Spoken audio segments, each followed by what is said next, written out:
Hello, and welcome back to the Flashing Badger podcast. My name is Gordon, and joining me, as usual, are my three friends. Wegs, Fitz, Mike. Today, we are playing Delta Green by Arc Dream Games. So join us as we journey into the world of the unnatural, the bureaucratic, and the terrifying. Not the bureaucratic. Flashing Badger, Flashing Badger, alright. Flashing Badger. Okay, thanks for joining us. As I said, we're playing Delta Green today. So big thanks go out to Arc Dream Games, who are the creators of it. It's a fantastic game that I'm really excited to play. Also have to shout out to, on our Discord, Tiny, who's a member there who has given me some great tips in terms of how to run this module.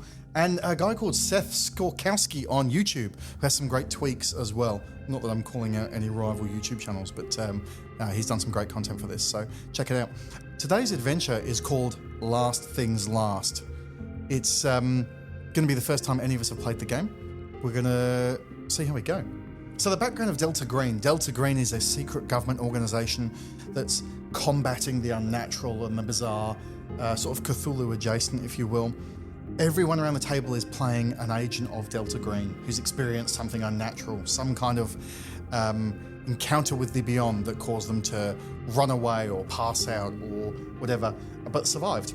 And they were contacted afterwards by Delta Green that basically told them they have to keep quiet for the good of the world, that they're now on call and they've been recruited into the organisation.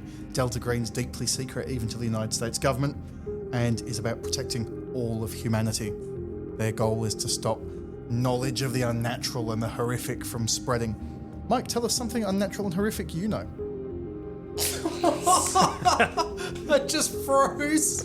I've got nothing for you, but the idea of bureaucracy. How do I say that word? Bureaucracy? That one in an RPG is terrifying. You actually have a bureaucracy stat on your sheet. Oh my there god, if you do have a I? look. Yeah, it's fantastic. I'm going to tell you all what it is right now. 10%. No, it's 40%. Damn it, I'm not bad at it. You're good. Excellent. As you all know, when you were joined into Delta Green, you were read into their priorities. And the priorities for your mission going forward are to stop any unnatural incursion, to obscure the unnatural incursion, to obscure Delta Green's involvement, to secure advanced technology or artifacts, and last, and probably least, to save lives. Mike, this game's set back in 2009. Tell me, September the 14th, sorry. It's a Monday. Tell me about how Delta Green have reached out to you on this occasion. Tell me who you are, where you are, and how they've got in contact. I'm FBI agent Owen Cornwell. Now, Owen is at some time off at the moment from the FBI. They don't know it. They're convinced I'm over at Quantico doing a 3-week course, a knife and fork course, as I upskill. But I haven't actually turned up. Signed in on day one, and I've been MIA for 2.5 weeks. I'm currently out at a diner. It's at the corner of 4th and 23rd. Oh, monks. What Nice. city? I'm in San Francisco. Okay. I'm stationed in San Francisco. Is that the only city you know in Oh, America? it's a city, isn't it? Yeah. In the Golden State. California. Is it? You're good. Means Saint Francis. I don't know if that's true. I just said that. It sounds like it'd be. It absolutely does. I'm sitting at a diner. Do you want to know the circumstances of how Delta Green have reached out to me? Absolutely do. Yeah, very unorthodox. I had some contact with them in the past, but this time around, I'm sitting up at the diner table. I've been served by Jenny, who I'm a regular there. She knows my order. She's brought me a long black triple shot with a side of sweetener that I don't use. I lift the cup and I take a sip, and underneath the cup I see a little piece of folded paper. Without even opening it, I know it's from Delta Green. And Agent Cornwell lets out a sigh. And I sit my cup down next to it and I unfold the note. And that reads that you are to report to the Treasure Island Administration Building, which is a small island out in San Francisco Bay. You'd know that, obviously, being from there, at 2 p.m. tomorrow. So it must be Sunday. On Monday, you have to be there. Okay? Classic. I put my cup down and I slide it back across the bench. I didn't even drink any of my coffee. I leave a $5 note on the table. I say, thanks, Jenny. And I walk out. A little ding, ding, ding. And what does Owen look like? Tell me about him. Owen has a persistent 5 o'clock shadow. It doesn't matter if he shaves or doesn't shave. It just never seems to grow. It's just forever there. He is past his prime. Mid to late 40s.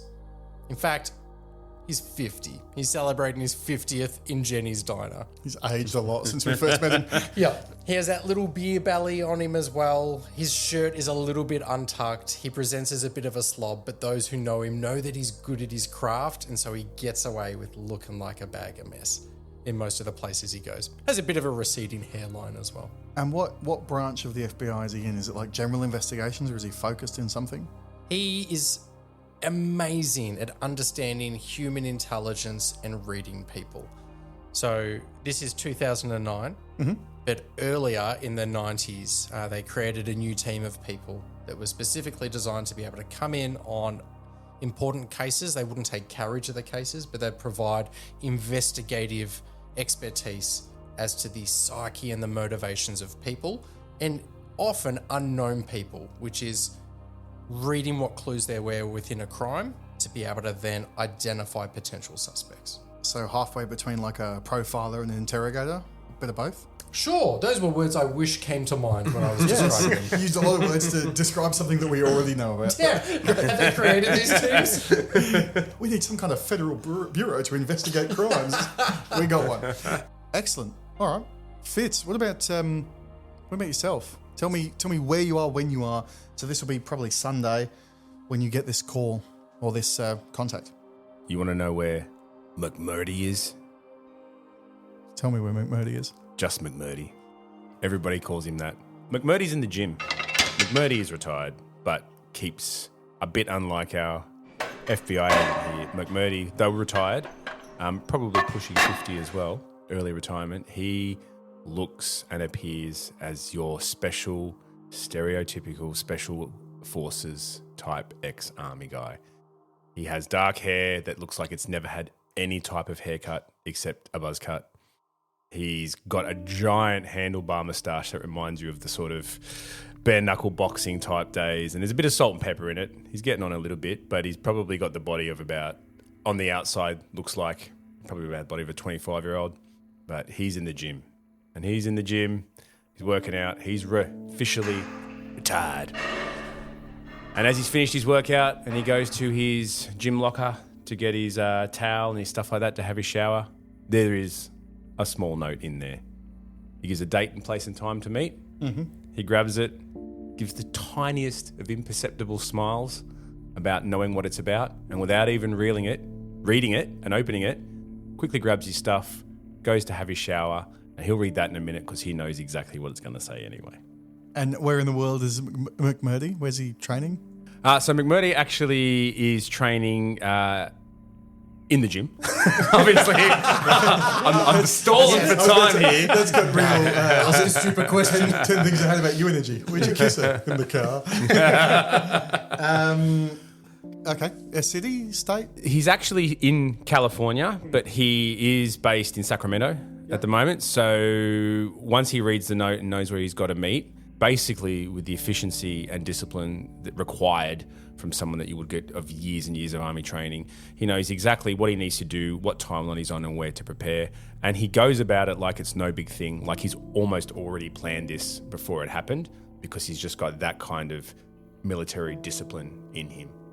As he moves across the gym bag in the locker, there's the go bag behind him. Pretty much, yeah. Just a tiny bit of dust on it. Yeah. He looks at it and just And says, it's like finally, old olive drab green. Yeah, sort of pulls it out, bag. opens it up straight away. There's the train timetable on there.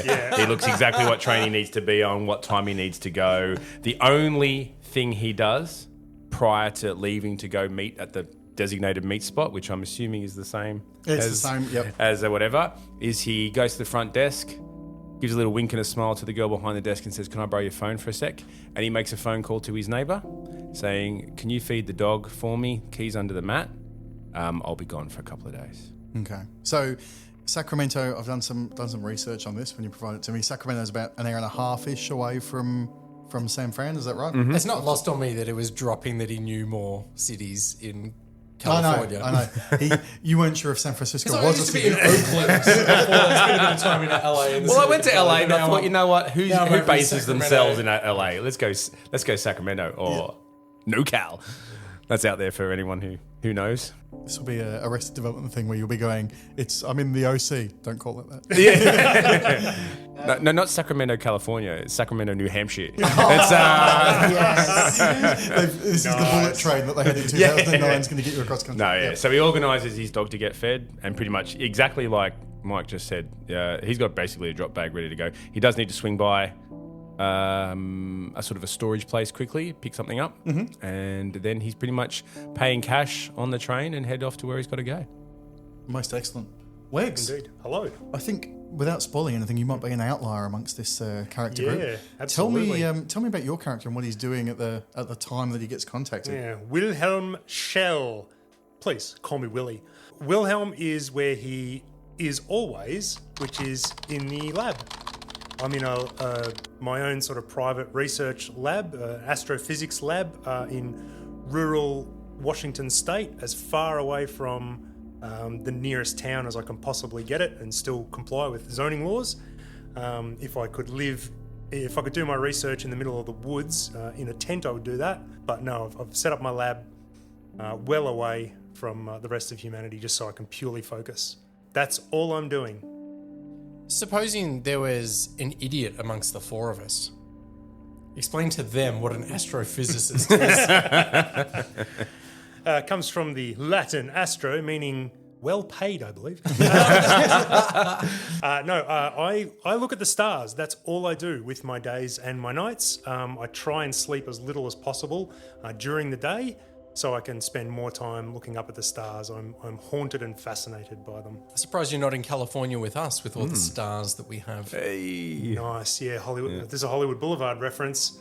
I don't get that because I'm too busy looking at the actual stars. All day staring at the stars. You sound more like a romance novelist than, that's beautiful. an astrophysicist. No, my secretary. So I'm struggling with bureaucracy.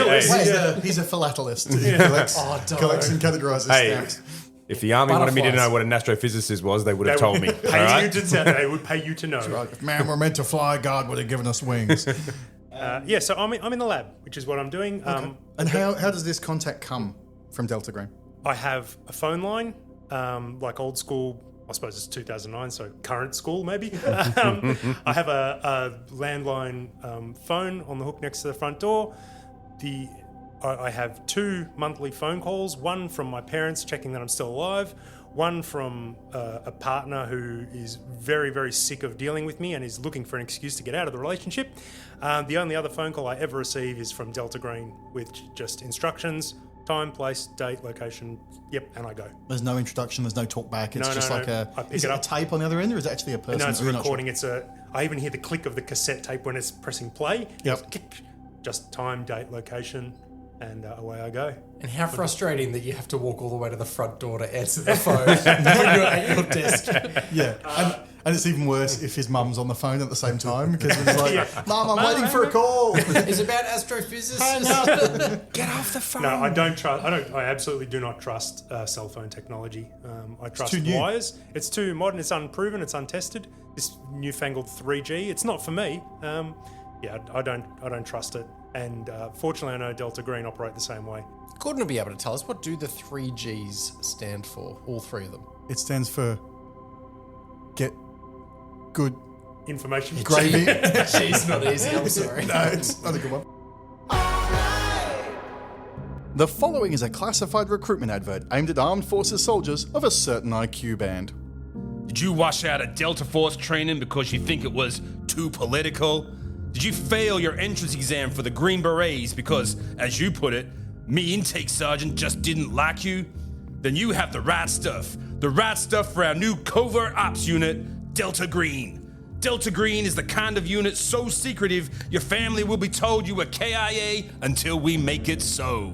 You'll be the front line, the first unit we trust to send into certain death, or the first unit we look to experiment on should our whim take it. We don't even train you. You're ready to go as you are, soldier. Delta Green, the pride of our bad decisions. Hoorah! Right. Excellent. Okay, so you're all packing up your possessions and making your way there. You know now when this call comes in or when this note is found, you probably haven't been activated before. This is the first time that Delta Green have reached out to you, although you've got McMurdy there has got plenty of experience in the covert world. This is the first time that Delta Green's really activated the three of you, and the three of you don't know each other. So you get this message and you make your way there, and Treasure Island, as I said, is like halfway across the Bay Bridge. There's an exit. It's a tiny little island there, and on Treasure Island is the Treasure Island Administration Building, which is a great big curved Art Deco old school building. And as you make your way up, who's going to have arrived there first? I have a feel like McMurdy might have been there to scope out the meet. McMurdy doesn't go anywhere without having been there at least an hour and a half first to do a bit of a recce and scope it out. So whilst McMurdy's there first, scoped it out and all that, he's probably going to walk in first. He's going to wait for somebody else to arrive. As you emerge out of the water in your wetsuit. Full scuba. Yeah. So it's 2 p.m. You're told to meet up in Administration Building 1, up on the 3rd floor, room 305 is all you're given. And as you get to the front there, you notice there's a board, one of those old boards with the white letters on the black felt, and all it's got is all these different places like the Treasure Island Development Authority, the City and County of San Francisco, and there's nothing there there's nothing that covers room 305, and there's nothing that seems like an obvious cover. There's no Logistics Inc. or whatever that covers it. And when you get in the lobby, there's this mural that covers the whole front of the building by the reception desk that's sort of gaudy coloured and looks like it's been like a high school art class is the description I've got. I've looked up some pictures of it. It's pretty, it's not great, but it's got spirit. It's got spirit. Yes, it do. If someone works there and they're listening to this, they're going to go check out room 305. I'm pretty sure it was demolished. It's a house. Spoilers for the 16 years after this moment, it doesn't exist anymore. So we can pay out what the building looks like. Because I saw they spent the rest of the budget on the one palm tree in the front. Like if you painted that mural, welcome to the podcast. Thanks for joining us. I loved it. Call in, dial in, tell us about it. Yeah, these other guys were pretty negative, but I thought it was great. I saw what you were trying to do with it. Yeah. A few lessons wouldn't go astray. So up to room 305, you make your way. We'll leave you there. Owen's obviously fairly world weary as an FBI agent. He's seen some stuff. How is he presenting when he rocks up there? Has he got like a full bag over his shoulder? Owen's still a bit of a mess. He's in the back seat of his own car as he ended up getting someone else to drive him in. And the plan was he got this person to pull up short and park, and he's just sat in the back seat and he's just watching for any activity and nothing's happening. And he lets out an enormous sigh and he drags his half-open bag. It's like this sort of duffel bag with things piling out of it. He forces a shirt that's untucked and unfolded. He crams that in and zips up the duffel bag and drags it out. He's got sunglasses on, even though the glare's not that bad. And he starts walking up the long driveway and puts his cigarette out, and he's about 10 paces short, and then walks up the steps. Is it your wife who drove you there? That's perfect. It's not my wife. We haven't been on great terms at the moment. There's a restraining order limiting. Oh God. So, what number wife was that? So my first spouse is Judy. It's not Judy that's driven me No. in. I'm now onto my third spouse. We'll jump number 2. That ended well, another restraining order, but it's just a misunderstanding, clerical order. But no, so I've made a couple of calls, and Amy, who's thoroughly unimpressed, but she's amazing. She's 15 years my junior, and has a couple of her own kids, but that's fine. They're great. Yep. And did he probably met her when she was at the academy and he was there for a course or something? Yeah, I was making a presentation and she thought I was amazing. She hadn't seen much of the organisation at this point, so it was quite easy to, I guess, cut her away from the herd of her own group that were in training. So You clearly haven't done the human resource training in inappropriate relationships. Professional I standards. think you'll find that Owen has done it about 6 times. In the last year. Mandated. Another course where he's walked in and signed his name, and they found him at the end of the day, just sat drinking the free coffee and donuts in the break room next door. Next to a fairly younger trainee. Speaking his next ex-wife. So she's unimpressed because it's short notice, but I've convinced her to drive me there. Yep. All right. So again, I'll leave you as you're making your way up to room 305. Willie, Yeah. tell me about how you end up making your way there. And I'm also driving my own car. I'm not street smart aware or street savvy enough to be aware to take to public transport or hire a car. And I'm in a clapped out old yellow Datsun 1600. It's spewing blue-grey smoke. It hasn't been serviced since 1997. I once mistakenly put oil in the petrol tank and petrol in the oil canister Reserve, yep. jar. Thank you. So, look, it's not in great shape. I got halfway from Washington State, down through Oregon and into North California when I realised I didn't pack a bag.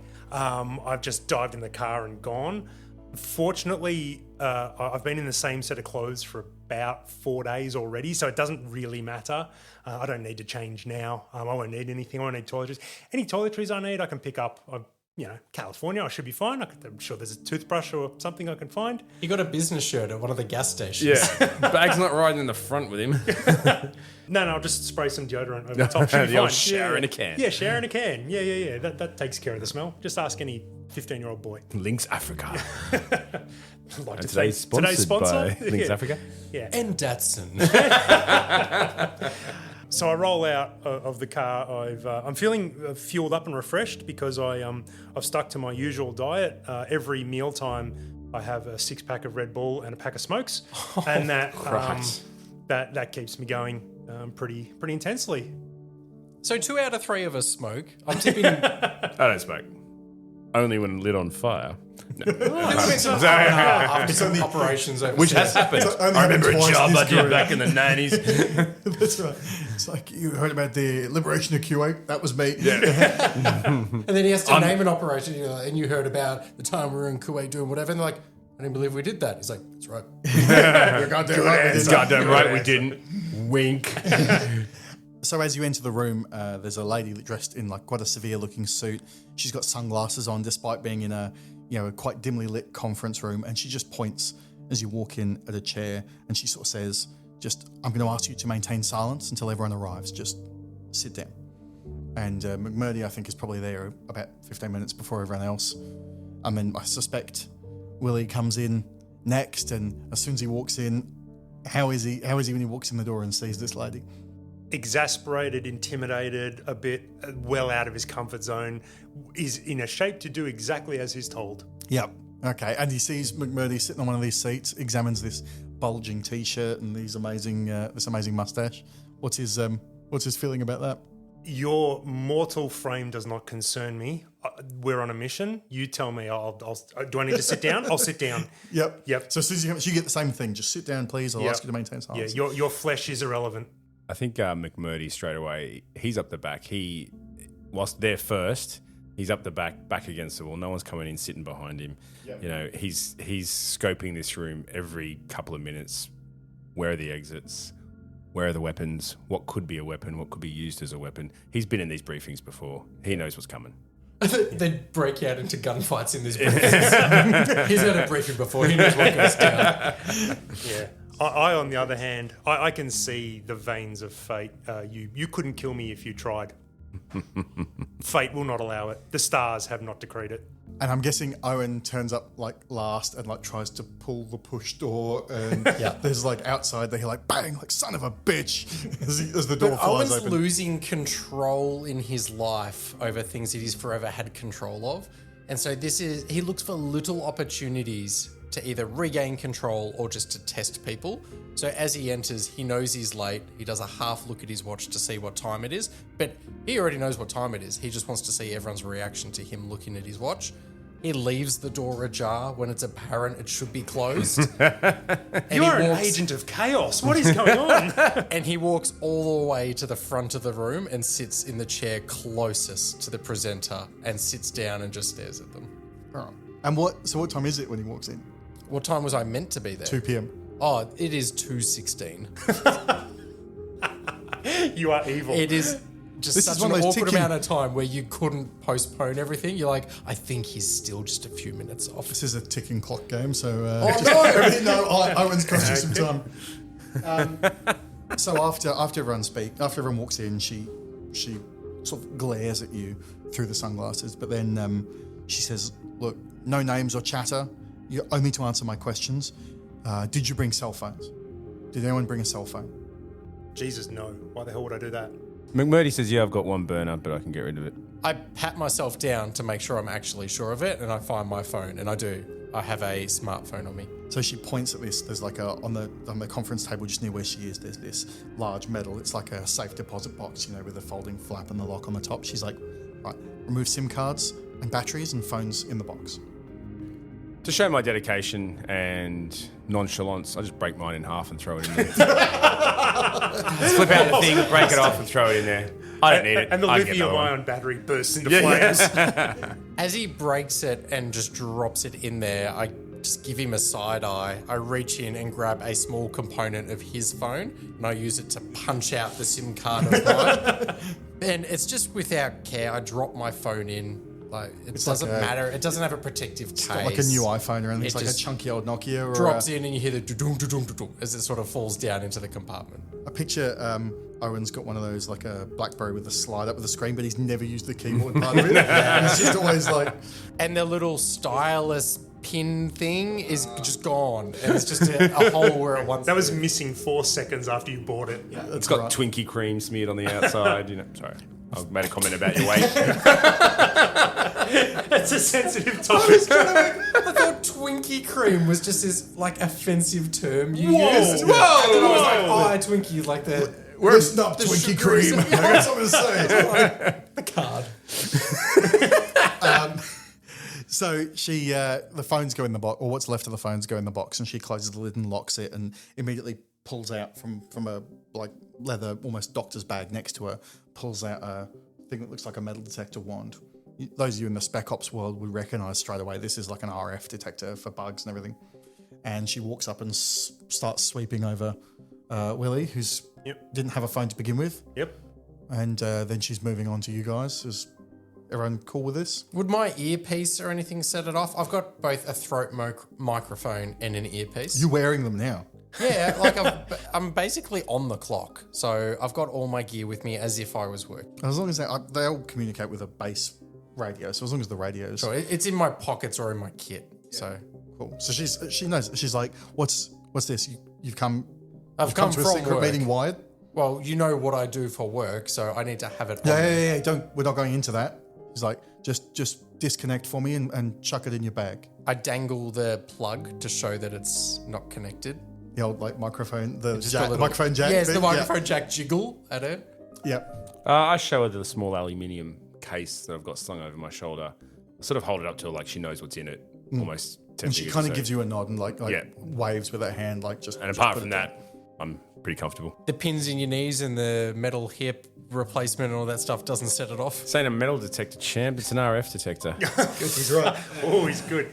So once she's done that, she's like, she looks at you and she says, "Follow me," and she turns and walks straight out the room, carrying the box with the. She puts the box in her doctor's bag and walks off with that, and you follow her down to the ground level, and she walks straight out of a side door of the building into a parking lot and to a white little Toyota sedan, and blip blip as she walks up, and she sort of points, "Hop in," and you all jump. Well, she jumps in the driver's seat. Where are you all sitting? I just go straight to the back. I don't care. Rear passenger side for me. This is a 4-door car. Yeah.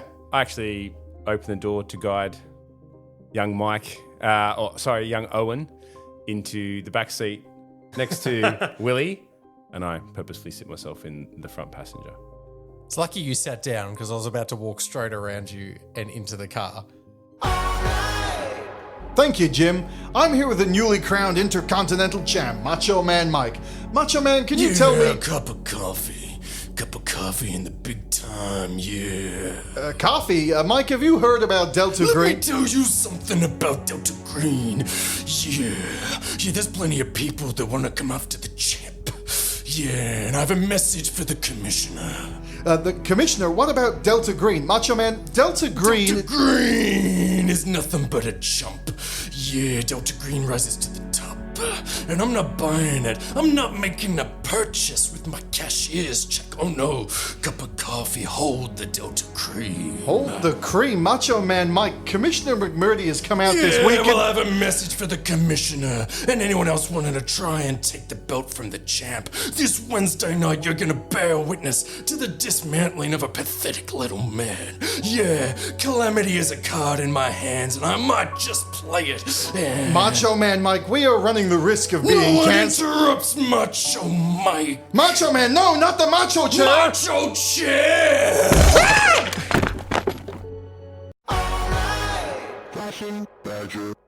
Yep, I get in the back and I try and recline my chair. It only goes back an extra quarter of an inch, and then I slump my body for the rest of it. I slide my chair back and I don't ask if he's got enough leg room or not. I just do it. Power move.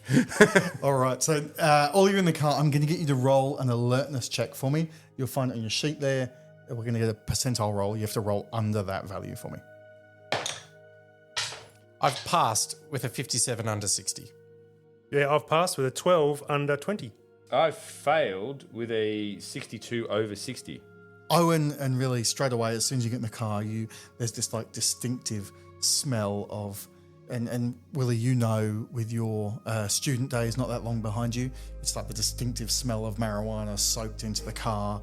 And Owen, as you were walking down the stairs, you saw that she really favoured her left leg. There was like a distinctive limp there in the way that she moved as she got in the car. And McMurdy, you've been so focused on like scanning the horizon, looking for threats, you've basically you've almost blanked her out. You're not even present, and you're sitting there super focused outside the car, and you haven't paid any focus to what's going on inside. She starts the car, you start driving. We're all sitting in silence. Yeah, I'm not saying anything at this point. Yeah, I'm trying to see like the sky and the trees and see if there's any patterns or anything. Owen knows from his experience that knowledge with people is power. So if he has a couple of key points of information at the moment, he wouldn't divulge anything. So McMurdy, on the other hand, is a little bit of still a soldier and decides to venture just a slight frame just to test the waters, because whilst I'm a special forces soldier, I'm also alpha male A-grade prick of a man. So I decide to test the waters here, and I just ask the straight up question, destination, ma'am? it's like, not your concern at the moment, just take the ride. I'll leave that shut down as is. But in an absence of last minute defiance, open the glove box.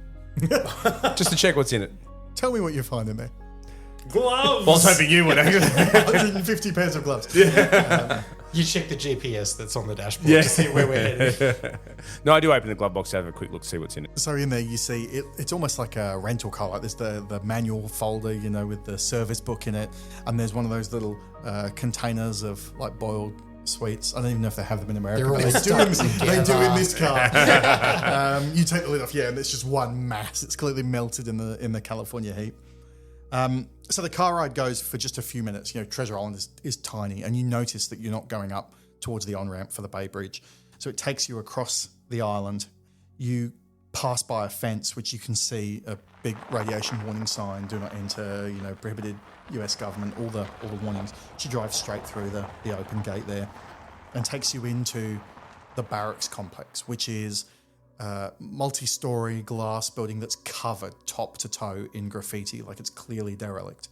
There's no one around, you don't see anyone, but it immediately strikes you that the art you're seeing on the outside of this building is better than that mural you saw. in the Treasure Didn't Island. need to have that dig. It was unnecessary, and I'm I going to go apologise. find this artist after this and really drill down on his work.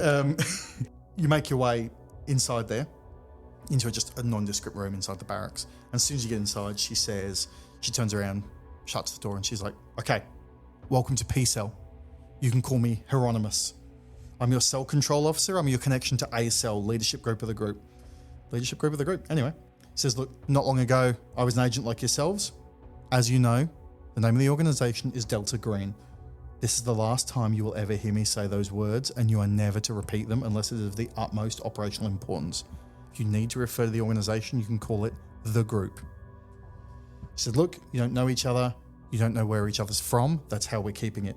So for this operation, you're all going to be assigned code names. You're only going to refer to each other by code names. The less you learn about the scope of the operation and about what we do, the safer that you are. I'm sure you all have people in your lives you care about. You keep them safe by knowing nothing. Says, I'm going to assign you code names. She points to Willie. She's like, for this operation, you'll be Agent Phoenix.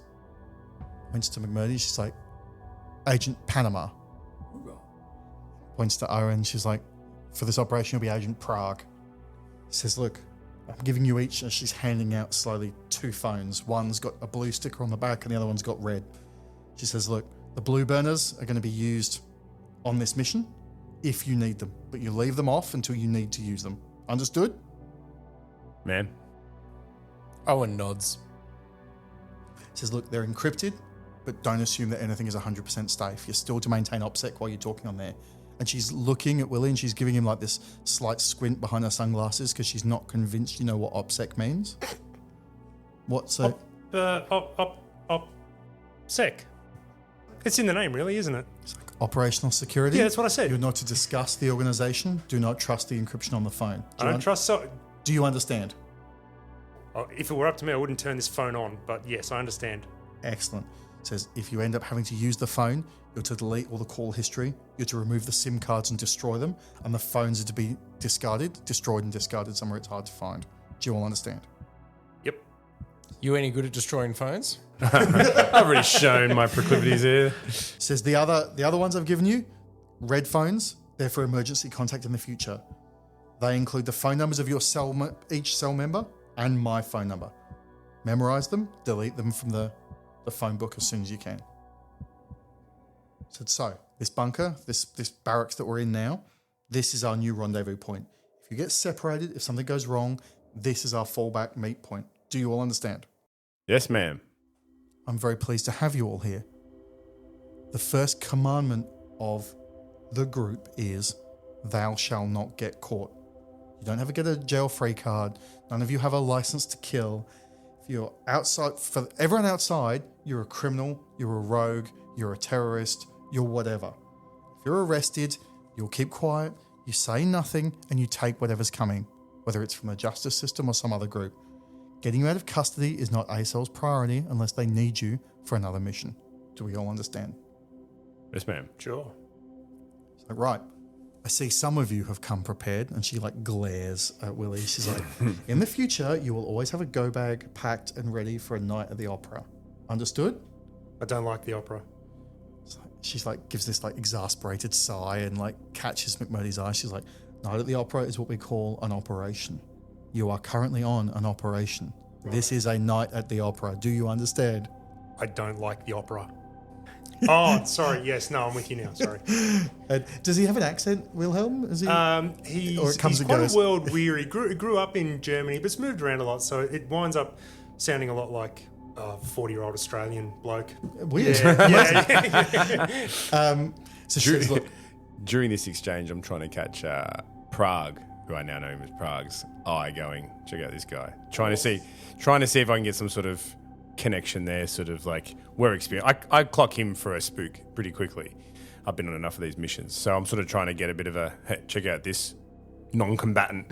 And as he's clearly giving me the eyes and the eyebrows, I just look like 10 degrees in the other direction and just make it that little bit harder. And it's this time I've made my decision about who's number one in this mission. Hieronymus continues. She's like, listen, covers are going to be for single use for this op only. In between ops, I expect you to prepare new covers. It's like, Agent Phoenix, if you need assistance in that regard, some of your colleagues here have more experience in the area. Speak to them or seek guidance from me. But you're expected to comply with these rules. Righto. So, right. Other than sticking to your cover, you are never to lie to a fellow member of the group. Understood? So good. It's about anything ever. If ACL tells you otherwise, lie away. But until that moment comes, complete truth to each other. On the contrary, you will always lie to people outside of the group about everything, always. Make your lies specific, make your lies consistent. Okay? She's eyeballing Owen, who's like disinterested at this point. Owen makes some comment about how comfortable he is lying to his ex-wives. It's not going to be a problem. He's built his life on deception. So she says, right, listen closely. I'm going to brief you on the specific mission. Shortly before you were activated, we learnt that a former group agent named Clyde Bauman died in his apartment in the city of Fremont in East Bay. The group has done what they can to delay the arrival of his family, but his loved ones are going to be in the city within 48 hours. For this mission, I need you to proceed to Bauman's residence in Fremont. I need you to remove any evidence of the group's activities. Make sure everything is clean before his children arrive in 48 hours. You are to involve no one else in this operation. You are to meet me back here in 48 hours with a report, without fail. And if you find signs that Bauman's violated group security, you take care of it according to the standard operational priorities. You report them back to me. You got any questions? And she hands over like a dossier file to you that has got some brief details about his date of birth and his family connections and so on. I don't know if Mike wants to give us a quick summary of those. Sensitive document summary of the report of Clyde Bowman. Date of birth, 28th of the 3rd, 45. Family, wife Marlene, daughter Sharon, son Michael. Occupation, Bureau of Internal Revenue, which becomes the IRS, from 65 to 99. Retired as Assistant Deputy Commissioner for Operational Support. Affiliation, active with the program from 67 to 70, taking part in 11 operations. These details are unavailable.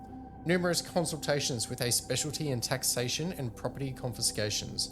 No current association with the program. Operation directives. Proceed to the residence of Clyde Bowman, and it's got the address here. Remove any evidence of program affiliation or activities. Bowman's heirs are expected within 48 hours of the briefing. Make sure everything is clean by then. Involve no one else in this operation. Meet at the RV in 48 hours with a report. If you find evidence that Bowman violated the program, security report it. An RV is a rendezvous. See where you're standing? I don't speak Italian. So she's sort of looking at each of you in turn to make sure that you've understood this, and she can see Owen's like digesting this, manila folder of information that she's given him. She's like, listen, I need to make myself very clear. This is the most straightforward of clean sweeps. Go in there, find anything sus, destroy it or retrieve it, and bring it back to the rendezvous. We're clear? Clear. Great. So she holds out a set of keys for a rental car. It's like got a rental company tag on it. Yeah, a little yellow key tag. And she holds it out in front of the three of you. Who's grabbed it? I don't budge. I grab it out of instinct. Okay. As he grabs the keys, I flare my nostrils a little. Just to show that I got information on you. So just as she's like, listen, Bauman killed himself in his bathtub in his apartment. Go in there. The coroner's already been through. The cops have already been through. There's only been a cursory search. Get what you need to get out. Is his body still there? No. She's like again, gives you the side-eye exasperation. She's like, no, the cops don't just leave the body of dead people. All right. It's like, it's all been taken away. Is this a problem for you, Agent Phoenix? I'll work through it. All right. So you I let out a long sigh as I stare at Willie, and I just slap the manila folder shut, put it into the inside of my winter coat, and I'm like, it's a simple clean and sweep job. We get it. yeah. And she like holds the door open and just like beckons you out. She's like, you have his address. Report him when you've got something. I think we all file out and head straight back out the front door. All right. And you walk out to the car park and you can see now that there's only one other car there, and it's like a tiny little 4-door white sedan. So it's the smallest of the 4 doors you can possibly get. So already you can see McMurdy, it's going to hardly fit you widthways, but I hate that there's no budget in this I program. know. That is so clandestine, but there's still like, what's the most affordable car we can give them? Meeting in derelict buildings, it's like, how much for the SUV? No, we'll go the compact. Yeah. Yep. Yeah, and please make sure you return the car with the full tank of petrol because we don't want to get charged the rates. That's right. Yeah, for the love of God, don't scratch it. Take all around photos before you leave it. So you know from that dossier you've seen, you know that his last involvement or the last information gathered on him was back in like 2001. So all the information you've got is probably 7 or 8 years out of date at this point. You've got his address for his apartment. It's about 40-minute drive away. Talk to me about what you're going to do now. Where are you going? What you're doing? Talk about it amongst yourselves. Well, Does anyone need anything, or are we direct to the address? I'm pretty keen to sort of get en route. I do a bit of a Sans military type sort of car check. We'll call it a 10-point car check or something like that. Make sure the tyres Imagine are okay. it was a 1-point car check. Yeah, no. Check the keywords. Keywords, done. We're good. I throw my go bag in the boot, but I keep my little silver aluminium case shoulder bag with me, and I jump in the driver's seat. And again, push the seat all the way back because I don't care if you've got enough leg room. Now remind me, the 2 phones that we had, one was the blue burner that only goes on when we need to use it. Yep. The second with the red, what was the go with that one? The red phone's the one that's got everyone else's contact details in it and your handler's details. Okay. So that's probably the one that will persist, and the blue one's going to be destroyed at the end of the op. Is that still the sort of phone, from my experience, that I'd just start making calls off? Or I go, no, this is still purely for the purpose of contacting each other and I shouldn't be making an unrelated The red phone's definitely the kind of phone you don't want to mess with, but the blue phones, if you needed to call, a company or make inquiries or something, you'd be able to use that for this mission. Yeah, because I work for the Bureau, so it wouldn't be uncommon for local law enforcement to receive a call from an investigator from elsewhere to pry into a case. Or for you to call your ex-wife from the burner phone. Yeah. Can I borrow your phone real quick? I can hear you breathing, Owen. I know it's you. So as we're walking over to the car, I make mention to McMurdy the idea that I can put a call in to the local PD and get a copy of their report from their own scene analysis. Yeah. Delta Green, a tasty new snack. Delta Green, produced with chemicals in a shack. Delta Green, delicious and makes you happy. Best have some more soon or you might start feeling snappy. Delta Green, share it with a mate. Choose from 7 flavors. The flavoring contains potassium benzoate. Delta Green, steal it from a store. Have some, you'll be left wanting more and more. And more, and more, and more, and more. Alright! Flashing Badger. Cool. So you call up the local, wherever this is, the local PD, and the desk sergeant answers the phone. He's like, "Yeah, can I help you?" Yeah, mate, it's Special Agent Owen Cornwell. I'm after the desk sergeant. If you can just go pop them on for me. What are you, Australian? Aussie. Goddamn Aussies. I've never been to Austria, pal. It's South African. It's similar. So you get put through, and he's like, He was the desk sergeant. I was doing a bit, because he didn't introduce himself. Nah. He said the desk sergeant answered, he goes, "What do you want?" I'm like, "Put me onto the desk he sergeant." couldn't understand you through your accent. Damn it. He was like, "We don't have Bit wasted. we don't have a dust circulator here. What are you talking about?" Special Agent Cornwell from the Bureau. How are you? That's Yeah. great. Anyway, I just need I'll give you my number, but I need you to run a file for me and just send me a copy. I'm on my email, but it's just for one of your local cases. So yeah, tell me the job. It's one over on Freeman Boulevard, 37675. It's like a body job. Yeah, it's a body job, but I don't even have your investigator details in front of me, so I'm going to need the lot. He's like, "Yeah, that was Samson. Detective Samson dealt with that straight in and out. Some ex-IRS dweeb drowned himself in his bathtub. Looks like he took every pill he had on hand and took a short swim." Samson on today? Nah, Samson's been stood down administrative leave. Yeah, right. Whatever you've got on it, your file, just create a copy for me, flick it across to my email. You've got my details. It's like, yeah, your Majesty, I forgot we all work for your bureau twinks. Okay. Hangs up the phone. And I was like poised to say something. It goes clunk, and then no one else can hear that the call has ended. So I go, yeah, you're right. Well, apology, whatever. I'll take your apology. All right, so sure, I'm sure that'll turn up in your email at some point whenever you next check it. You'll have to remind me. All right, so you pull up. If nothing else happens on the way, you pull up. I scan the map pretty quick, get the shortest route possible, and There pull up. is And this is a physical map. You Yeah. have to pull out the... I was going to say there's a Garmin GPS on the dashboard, and that is a Delta Green. It's like an encrypted device. It's owned by the bureau. about to It's say, owned by yeah. the agency. Accidentally tick the It's box not- for plus $10 for... It's not the Avis Rent-A-Car one. It's a Delta Green device. You can use that to go places if you need to. So punch in, but pull up. I'm driving, and Mr. Covert Ops, whatever. I pull up a block away. Sure. Snide comment from me of, do you want me to book me a taxi so I can get to the front door of this place? I laugh and like, get out of the car, fat boy, and I just slam it and start walking. I'm sure to tuck my shoe. Look the part. Of note, how are you dressed at the moment? So I have that winter coat, and it's a unbuttoned at the top white business shirt that's slightly stained around the armpits, and it's only when I really reach for something that you can see that.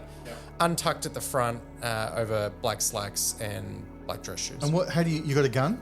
How do you carry that? I have a hip holster which is leather on the leather belt, and I have 2 pistols. One is my 9mm, so that one is in my holster, and then I carry a smaller snub-nosed .38 revolver in an ankle holster. Amazing. Beautiful. So the hip gun, is that like pretty disguised? Is it like covert for the people around, or can people see it? It's the type that when I'm standing up straight and with my coat on, you don't see it, and then when I need to do the flick of the coat to be like, you may not appreciate, but I'm carrying this. And right before the holster is my badge. Oh yeah, clipped on the old. Yeah, and then I've also got one which is in my dress, the coat top as well, that I can fold out. There's badges everywhere. There might even be one on my other ankle. I'm going to keep it a surprise. All right, so McMurdy, is he carrying as well? Like, Yeah, look, McMurdy is probably he's dressed in that covert way that screams, "I've been in the army," but I'm in my civilian gear right now. So, he's short. His pants are just a little bit too short at the ankle to show he's clearly wearing boots. But Plain white t-shirt. with khaki slacks. baseball cap with no logo on it. Yeah. So khaki slacks looking neat, casual, but I've ironed in creases where the creases aren't supposed to be. Nah. But he has got a shoulder holster with a 357 Magnum. Jeepers. And he has got a Kicks bigger like a mule. bigger jacket on, maybe a little bit longer, a bit bulkier. But what that does, and we notice when we get out of the car that I've moved my little case thing that I'm constantly carrying around my shoulder under my jacket. So at a glance, it doesn't look like I'm carrying it at all. And unless you really check as well, I do have a small combat knife on the slip part on the back of my belt. Oh, like small of the back kind of. Small of the back type thing, like along the line of my belt. So it's You pulled out refer that to way. it as a multi-tool, but it's just a knife. You're like, it does all kinds of things. Yeah, it does all kind of things. Yeah, Gets It's, answers out of people. I'll tell you that. So almost from a glance, whilst I make no attempt to hide my shoulder holster with the magazines on one side and the shoulder, whatever, at a glance, it does actually look a bit policey or law enforcement-y, and that's intentional. Okay. And Willie, what's your everyday carry in your pocket there? What do you got with you? Well, I'm dressed in my lab attire. I've become quite gaunt over the last several years. I'm not sure exactly how many, but clearly these clothes belong to a much larger man who's lost a significant amount of weight. So the clothes are sort of hanging off me in that way, like, oh no, that's never fitted you. Like, what is going on there? I wear one of the classic white lab coats, even though I'm not like in an experimental lab, like I'm a researcher. I work with, I'm an astrophysicist. I work with books. And telescopes. I don't work with, lab equipment, so to speak. But it seemed to work for me at the time. And of course, I'm wearing, slacks and a sort of business shirt, but they're filthy, grimy. Clearly, I've been wearing them for days and days. And even before that, they went into the washing basket, but then came back out of the washing basket without actually having been washed. I've just got my clothes on a rotation. The only sort of equipment or thing that I'm sort of carrying with me, like clearly I'm not holstered up. I don't have anything. In his holster is a calculator. TI-83, and I'm not afraid to use it. No, I have a piece of chalk, and as we sort of are walking down the street, I sort of look at the sun and take sort of the angle from the horizon, just sort of kneel down on the footpath, scribble out a quick equation and a quick diagram, and then I think, oh shit, no, I'm not supposed to be leaving a trace, and I sort of hastily rub it out so it's fairly inconspicuous. It said 3:04 p.m. He was just calculating the time. Sun up, daylight. Got it. Yeah, so I'm scribbling out diagrams. I'm not sure exactly what they mean even to myself, but they're based on the movement of the sun and where the horizon is. But yeah, I'm pretty careful. Like, I wipe it out with the sleeve of my lab coat. And clearly up, both sides of my lab coat, there's just massive chalk lines. So clearly this is a habit of mine. You come across it's like a generic looking apartment building. You can see 3 of them up and down the street in either direction. It's a pretty like working class neighborhood that kind of is on the decline. Like the place is in disrepair, and it's 3:04 p.m. funnily enough, and there's school kids coming and going around. There's a bit of traffic on the street, but it's not like a main thoroughfare.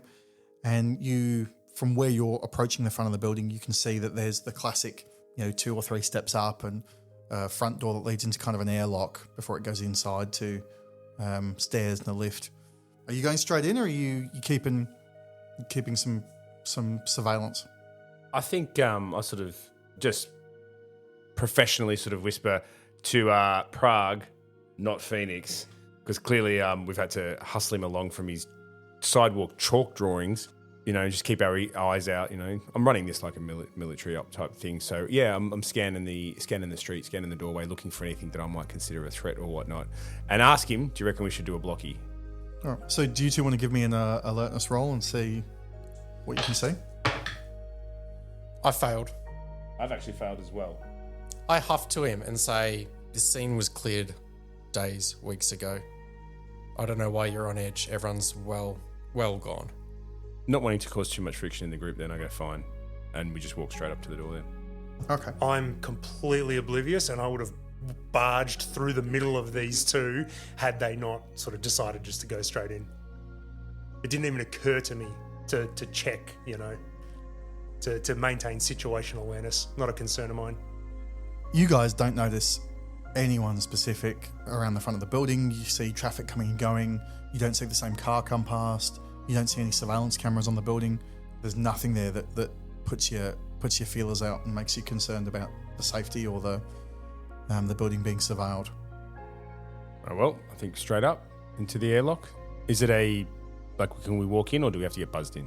Yeah, no, you got given a key by the handler, so you've got a single key on a ring there that gets you straight in the front door and then straight into the apartment itself, you presume. All right. Yeah, I'm not taking the approach seriously at all. For me, it is get into the room, find some answers. So everything in the lead up, Owen is just huffing and walking straight to the door. Yeah. So you walk up that couple of steps into the reception there, and your key goes straight in. It's a wooden front door with glass panels in it, and the door swings open freely. And down your left-hand side, there's all these letterboxes for the apartments, and there's a few steps up that go maybe just 2 stairs to more of a landing. There's a few apartments on the ground floor, and then there's flights of stairs at the back of the building that go up. You can see through in the distance there's a rear door that seems to lead out into the back alley, but no one in sight when you make your way into the reception. No into the lift? lobby. No lift. Okay. As we walk past the letterboxes, that does get my attention.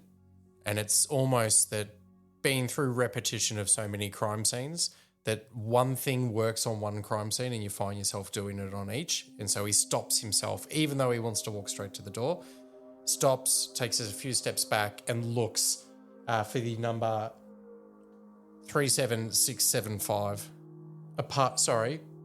He looks for the number 37 for the apartment number. All right. So yeah, he sees the letterbox there. It's got the classic key to open it and a slot to drop stuff in. I have a flashlight. I grab my tactical flashlight and I just click and have a look and see if there's anything inside. Yeah, you can see inside. There's a bunch of stuff in there. You Was can't it locked? Make out what it is. Yeah, it's locked. Okay. I'd consider it. I'm not going to start breaking stuff open in the foyer. I nod over to McMurdy and I'm like, maybe give your key a crack on this as well. And I do that. Open the letterbox. Sure.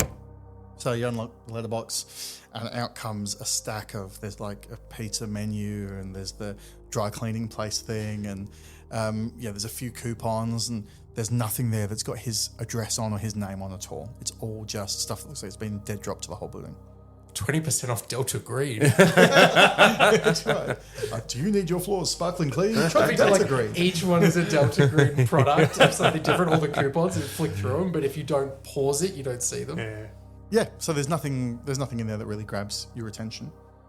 Yeah, perfect. As I just quickly cast onto 38 and 36 and just see if they're unlocked or anything weird about them. You know, sometimes you can sense an abandoned property, maybe by just things too many jammed into it. Is there anything weird on his neighbouring apartments? No, you can't see any of the boxes are sort of overflowing or anything. There's the bank and they all look about the same. Looking in the slots, you can see there's a couple of items of mail in one. There's nothing in the other. I lose interest and I don't say anything to these guys. I just start walking towards the next point. Yep. I'll call out after you. Anything to share? I just grunt. And I go to walk up and let's go Poindexter. And I get to the stairs first and I just start walking up. It's not quick. You sense almost a tick in my knee or something. So this is American numbering. So you've walked in. The ground floor is number 1. What? So you got to go to number 3. That's the real mystery. 2 flights of stairs. You make your way up, and floor 2 looks very much the same as floor 3 when you emerge into the landing. And there's a short corridor that leads, and they're alternating numbers left and right. And you see 37s right down the end in front of you, facing you as you get off the floor. Nothing. Fire extinguisher hung on the wall, sort of navy blue carpet with a little white diamond pattern in it that looks a little bit past its prime. You can see the groove carved neatly into the front of each apartment. The ceilings got their decorative mouldings around the corner, which ironically have gone mouldy down one side. And it just looks to you like any sort of low-rent apartment building you've ever been in. yeah. I start walking up the corridor and I'm looking at the fronts of the other apartments. And you know, sometimes there'll be shoes kicked off at the front or like one of those little trolleys that old ladies put their groceries in, things like that. I'm just looking for signs of life at the other apartments that make me think, will it be worth coming back to knock on some doors afterwards? So the apartment next door has got like a couple of them have got mats out the front, but there's no shoes sitting out there. A few of them have got the little cylinders on that you see in Jewish neighborhoods on the front door there. And the one right next door has got like a little sign that it's stuck just above the handle that's like no door to door, no hawkers, no knock, all the anti don't knock on my door stuff. And that's number 36 that's right next door. Can we hear any TVs, any chatter, anything like that? Does it look like anyone's home this time of day? Maybe not. Yeah, you can definitely hear the noise of like a TV intruding onto the floor, and you can hear the sort of the echoes of life from the other floors. And it sounds like an occupied building. It's not dead still, and the windows are thin. You can hear the street outside. I enjoy gathering information from people, but I don't enjoy social interactions. So I'm not itching for an excuse to knock on doors. So I'm moving straight down the hallway towards apartment 37. Yeah, in reality, I'm following him along with Phoenix, just sort of when he slows down to be mindful of the cosmos and the stars or whatever. I'm kind of pushing him along a little bit.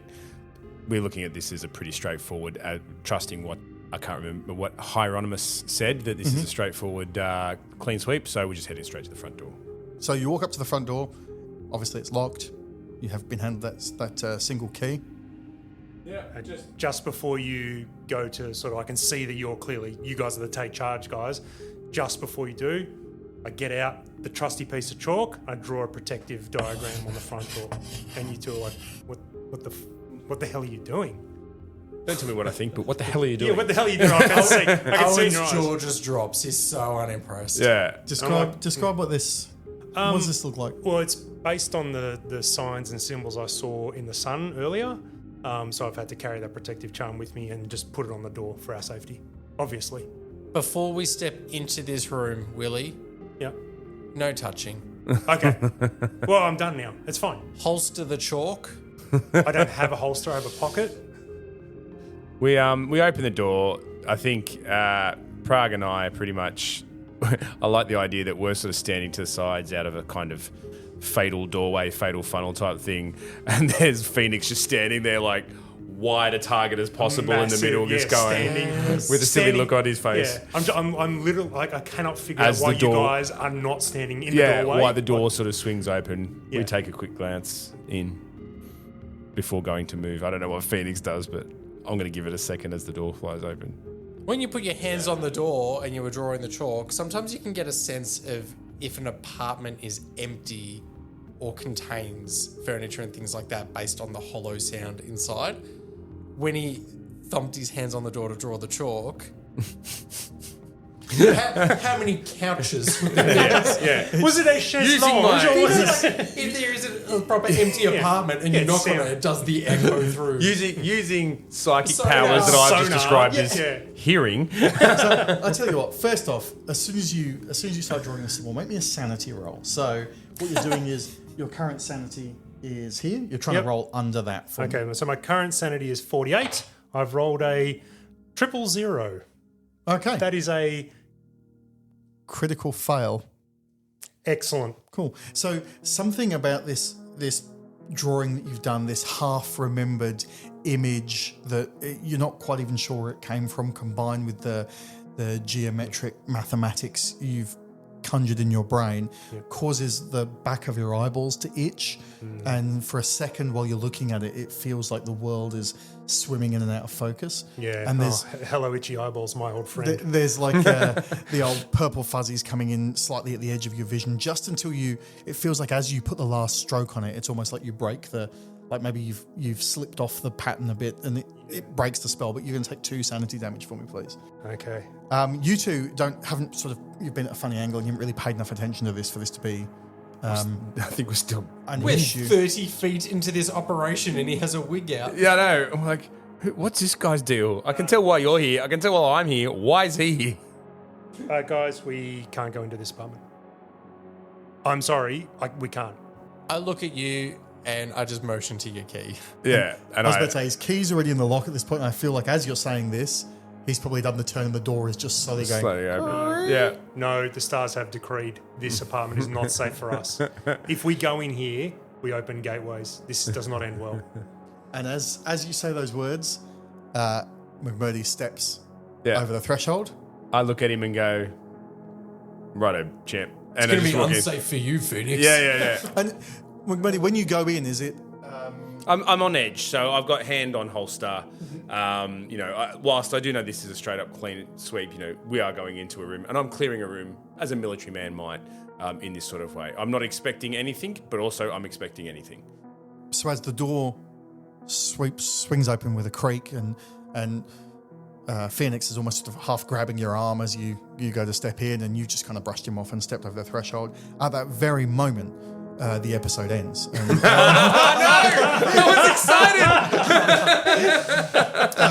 sorry, too cruel. That's so mean. You even looked poised to tell us. And I was like, I wonder what it'll be. That's right, I'm an accomplished liar. Thank you very much for joining us on this first episode of Delta Green, playing the Last Things Last scenario. As you heard, this is there's intrigue building already, and who knows what they'll find. We've got 3 of our best men on the job, so I'm sure they'll deal with it absolutely stoically.